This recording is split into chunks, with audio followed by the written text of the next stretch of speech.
বিসমিল্লাহির রহমানির রহিম। বাংলাদেশ জাতীয়তাবাদী ছাত্রদল মাহতাবুদ্দিন ডিগ্রি কলেজ ছাত্রদলের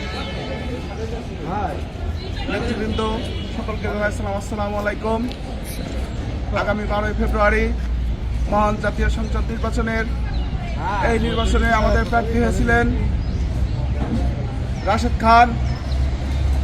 আমরা অতি দুঃখের সাথে বলতে চাই,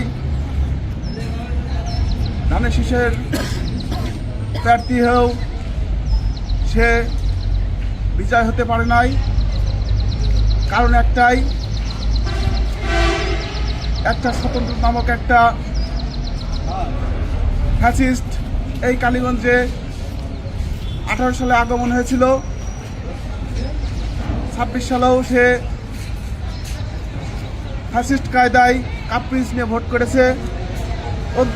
অত্যন্ত দুঃখজনক বিষয়। আমরা জানি তারেক রহমানের সিদ্ধান্ত চূড়ান্ত, কিন্তু সে তারেক রহমানের সিদ্ধান্ত কোনোদিনও মানে নাই। সে ও ডালে ঘুরে বেরিয়েছে। সে মনে করেছে আমি বড় নেতা, আমি কিন্তু সব কিছুই পাবো।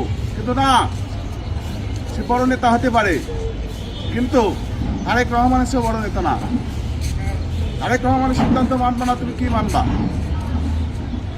অতএব এই কালীগঞ্জে যে ধানের শীষী প্রার্থী হয়েছিল তার কথা শুনতে হবে।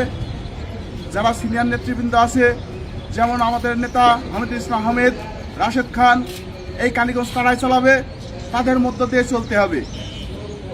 আর এই কলেজের সুন্দর একটা পরিবেশ ফিরিয়ে আসার জন্য আমি ছাত্রদলের নেতৃবৃন্দদের বলবো, নিয়মিত তোমরা কলেজে আসবা, যে কোনো সমস্যা হলে আমাকে ফোন দিবা, আমি কলেজে এসে সমাধান করব। আর এই কালীগঞ্জে যদি কোনো ঝামেলা, কোনো স্বতন্ত্র প্রার্থী যারা ভোট করেছে, যদি কোনো সমস্যা, আমি প্রশাসনকে দৃষ্টি আকর্ষণ করছি, অবিলম্বে তাদেরকে ধরতে হবে। যারা এই স্বতন্ত্র নামক ফ্যাসিস্টের ভোট করেছে, এদেরকে যদি কোনো রকম অশান্তি সৃষ্টি করে তাহলে তাদেরকে ধরে আইনের আওতা নিয়ে যেতে হবে। যদি তারা কোনো অশান্তি, কোনো কাজে লিপ্ত হয়, কোনো দেখা যাচ্ছে যে মারামারিতে লিপ্ত হয়, তাহলে কিন্তু প্রশাসনকেই এই দায়ভার নিতে হবে। আমরা যদি কোনো কিছু করি, যদি তাদের গায়ে হাত পড়ে যায়, তাহলে কিন্তু প্রশাসন দৃষ্টি আকর্ষণ করছে, তাদের কিন্তু এই দায়ভার নিতে হবে। এই জন্য তাদেরকে প্রতিহত করার জন্য আমরা কলেজে যারা আছি, নিয়মিত যারা এই স্বৈরাচার নামক স্বতন্ত্র যারা ভোট করেছে, তারা যেন কলেজে কোনো প্রতিষ্ঠানে না যেতে পারে, আপনারা খেয়াল রাখবেন। এই বলে বক্তব্য শেষ করছি।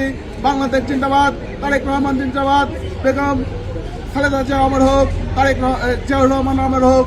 সকলকে ধন্যবাদ। আসসালামু আলাইকুম।